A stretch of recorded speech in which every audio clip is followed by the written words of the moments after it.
Isang verse, Philippians 1:21. Ang sabi po, sa akin ang mabuhay ay kay Kristo, ang mamatay ay pakinabang.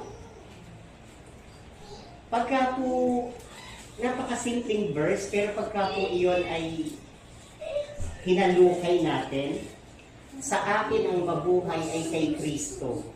Totoo po salamat may Panginoong Jesus na pag tayo nalulungkot, siya ang kagalakan. Pag tayo'y nasasaktan, siya po ang gumagamot. Pagka po tayo nawawala, parang siya ang hahanap sa atin. Ang mabuhay ay kay Kristo.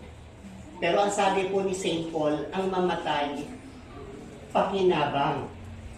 Nakakashock pong isipin na, tagal ko na kong alam na version, pero pagka minimeditate ko, iba po pa rin ang dating sa akin. Ang mamatay ay pakinabang. Paano, Lord, naging pakinabang?